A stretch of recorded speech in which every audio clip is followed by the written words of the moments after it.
مفتی صاحب، ہمارا آپ سے سوال یہ ہے کہ دنیا میں تمام مذہب ہیں، سب سے زیادہ پاپولیشن جس مذہب کی ہے وہ عیسائی ہیں۔ ہر دھرم کے پیچھے، ہر مذہب کے پیچھے کوئی نہ کوئی لاجک ہوتا ہے اپنے مذہب کو فالو کرنے کے لیے، تو وہ سب کیا بے وقوف ہیں؟ ہم ہی لوگ عقل مند ہیں؟ نہیں، بے وقوف نہیں ہے۔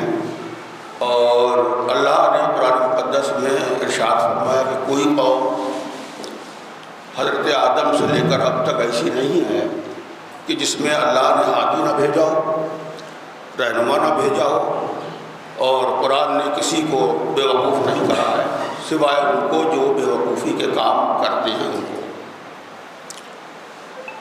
پاپولیشن زیادہ ہونا یا کم ہونا،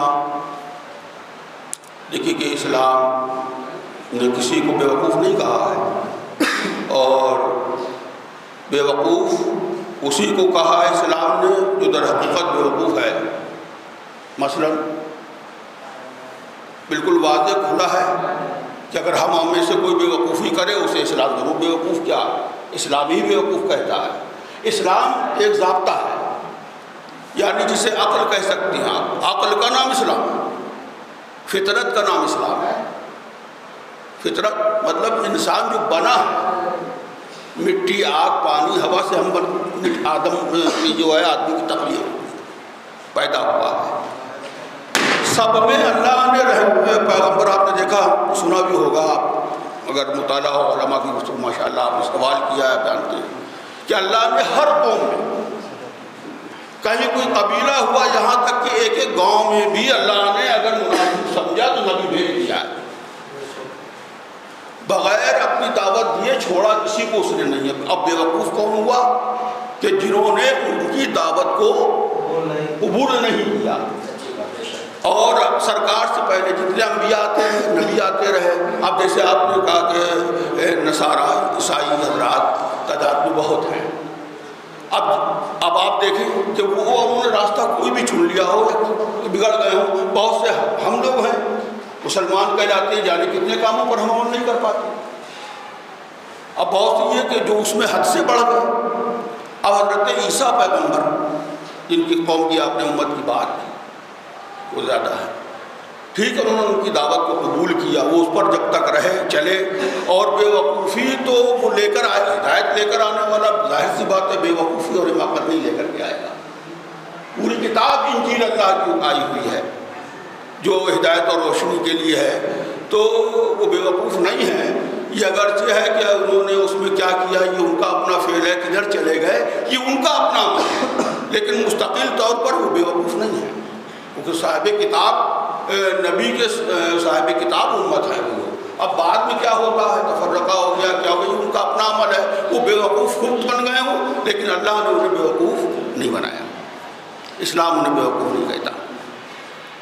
السلام علیکم مفتی صاحب، جی وعلیکم السلام۔ میرا ایک سوال ہے، جیسے کہ آج کل رمضان المبارک کا مہینہ چل رہا ہے، اور اس میں ہر شخص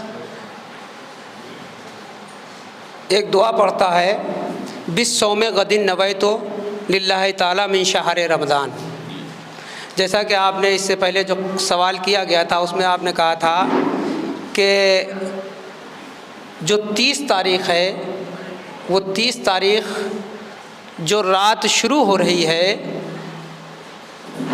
اس کی صبح کا جو روزہ ہے وہ اسی رات میں شامل ہوتا ہے، اور یہاں پر دعا جو پڑھی جاتی ہے اس میں پڑھا جاتا ہے بالصوم غد نویت للہ تعالی من شہر رمضان۔ بہت اچھا سوال ہے آپ کا۔ تو اس میں غدن کا مطلب کل کا روزہ، جی نیت کرتا ہوں میں کل کے روزے کی، جی، اس پر ذرا روشنی ڈال دیں، بڑی مہربانی ہوگی مفتی صاحب۔ بہت اچھا سوال کیا ہے حضرت مولانا سید راج الاسلام صاحب نے۔ دیکھیے غد کا استعمال عربی میں جیسے دن میں جو روشن دن کے لیے ہوتا ہے، اب چونکہ رات ہے، اب روشن دن ہوگا اس میں روزہ رکھا ہوگا۔ غد کا استعمال لغت میں غد کا معنی جو دن کا ہے مطلب روشن دن، غد سورج نکلا اور شام تک، غد ایک محدود لفظ ہے لغت میں جو صبح سے شام تک کے لیے استعمال ہے۔ آنے والے کل. اب چونکہ ہم شہری کر رہے ہیں، حالانکہ تاریخ وہی ہے جیسا کہ آپ کا سوال ہے، لیکن روشن ہوگا کا استعمال رات میں نہیں ہو سکتا. وہ عام طور پر بولا جاتا ہے. جی ہمارے شریر کے کسی حصے کی پارٹس میں کوئی دقت ہوتی ہے تو اس کے لیے ایک ڈاکٹر ہے. جی ٹھیک ہے. اور ہمارے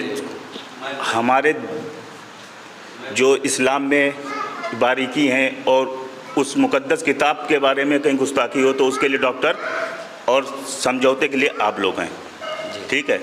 یہ جو جگہ جگہ قرآن پاک کی بے حرمتی ہو رہی ہے جی اور چادروں پہ لکھی ہوئی مطلب آیتیں ہیں اور پیروں تلے روندا جا رہا ہے اور گھروں میں گٹھری بن کے آ رہی ہیں، انہیں جہاں بکری بندر بنتے ہیں وہاں پھینک دیا. آپ اپنے لیے ایک ٹی شرٹ لائے، سیب الواری میں پرفیوم لگا رکھا. اس کے بارے میں آپ کا کیا کہنا ہے؟ بہت اچھا سوال ہے کہ اس ٹائم جتنی بھی خانقاہیں ہیں، اکثر خانقاہوں میں جو چادریں چڑھائی جاتی ہیں وہ لکھی ہوئی چادریں ہوتی ہیں جس پہ قرآن کی آیات لکھی ہوتی ہیں اور وہ پھر ان کی بے حرمتی ہوتی ہے. جی. تو الحمدللہ ثم الحمدللہ مکن پور شریف میں کئی سال پہلے اس بات پر فیصلہ کیا جا چکا ہے. علماء کرام اس بات کا حکم نافذ کر چکے ہیں کہ نہ ہی لکھی ہوئی قرآن لکھا ہوا چادر جس پہ قرآنی آیات لکھی ہو نہ ان کو بیچا جائے اور نہ ان کو خریدا جائے. جی. علماء اب سے کئی سال پہلے مکن پور شریف کے علماء کی میں بات کر رہا ہوں جو اس پر سخت تنبیہ کر چکے ہیں. جی. اب اس کے بعد یہ ان کی کمی جو چادر خریدتے ہیں لکھی ہوئی، اب یہ ان کی کمی جو چادر بیچتے ہیں. جی. علماء کا جو کام تھا وہ بری ذمہ ہو گئے یہ کہہ کے کہ یہ قرآن کی بے حرمتی ہے، لہٰذا اسلام اس چیز کی اجازت نہیں دیتا ہے کہ آپ ایسی چادر چڑھائیں جس میں قرآنی آیات لکھی ہو. تو الحمدللہ مکن پور شریف کے علماء اس بارے میں فیصلہ کر چکے ہیں اور پوری دنیا کے علماء میں ہر خانقاہ کو چاہیے، ہر خانقاہ میں یہ ماحول نظام ہونا چاہیے کہ اگر جس جگہ پر جس خانقاہ میں ایسی کوئی چادر چڑھائی جا رہی ہے جس میں قرآنی آیات لکھی ہوئی ہیں، یہ ناجائز ہے، قرآن کی بے حرمتی کرنے کی اسلام اجازت نہیں دیتا ہے. اور یہ وہ اولیاء کرام جن کی قبروں پر مزارات پہ آپ چادر چڑھا رہے ہیں، یہ وہ اولیاء کرام انہوں نے ایک حرف کے لیے پورا تن من دھن سب کچھ لٹا دیا. قرآن کی عظمت کو برقرار رکھنے کے لیے انہوں نے سب کچھ کمپرومائز کر لیا، قرآن سے کبھی کمپرومائز نہیں کیا. کبھی قرآن کے خلاف آنے والوں جتنے بھی لوگ قرآن کے خلاف آئے ہیں، چاہے وہ عملی طور پر آئے ہوں یا وہ کسی بھی طور پر آئے ہوں، ان اولیاء کرام نے بزرگان دین ہمیشہ قرآن سے وابستہ رہ کر انہوں نے زندگی گزاری ہے. تو یہی خانقاہوں میں ماحول ہونا چاہیے. ٹھیک ہے، آپ کی بات پہ آپ سہمت ہیں. دوسری بات یہ ہے، میرے پاس پروف ہے اس چیز کا. میں یہ کہنا چاہتا ہوں کہ آپ صرف اتنا مجھے بتائیں کہ یہ پروف ہے میرے پاس. جی بالکل. اتنی بے حرمتی ہوتی ہے. طریقہ علماء اختیار کریں یہ میں آپ سے پوچھ رہا ہوں. جی. میں ایسا کون سا طریقہ اختیار کروں جی جس سے لوگ قبروں کے اوپر مزارات کے اوپر قرآن لکھی ہوئی چادروں کو چڑھانا چھوڑ دیں؟ وہ طریقہ آپ مجھے بتائیے. جی. میں نے بتایا کہ علماء جو کر سکتے ہیں، لاٹھی ڈنڈا نہیں اٹھا سکتے، نہیں. علماء مار نہیں سکتے، دمکا نہیں سکتے، وہ ڈرا سکتے ہیں اللہ کے عذاب سے اور وہ عظمت قرآن بتا سکتے ہیں. تو علماء نے بتایا، وہ انہوں نے بتا دیا بری ذمہ. اب جو عوام عمل نہیں کر رہی ہے، اب اللہ تعالیٰ ان سے نہیں کہے گا، علماء کو پکڑے گا ہی نہیں، کیونکہ قرآن میں اللہ تعالیٰ نے حکم دیا ان کو جو نہیں جانتے ہیں. اللہ نے فرمایا فَاسْأَلُوا أَهْلَ الذِّكْرِ إِن كُنتُمْ لَا تَعْلَمُونَ. اگر تم نہیں جانتے ہو تو اہل علم سے سوال کرو. اب جو لوگ نہیں جانتے ہیں تو انہیں علماء کے پاس آنا چاہیے. ظاہر ایک مشہور مسئلہ آپ نے سنی ہوگی کہ کنواں پیاسے کے پاس نہیں جائے گا، پیاسا کنویں کے پاس جائے گا. اگر کسی کو علم نہیں ہے یا بے حرمتی کر رہا ہے، علماء نے فتویٰ دے دیا، مفتیان کرام نے جو گائیڈ لائن تھی اسلام کی اس کو نافذ کر دیا، حکم نافذ کر دیا.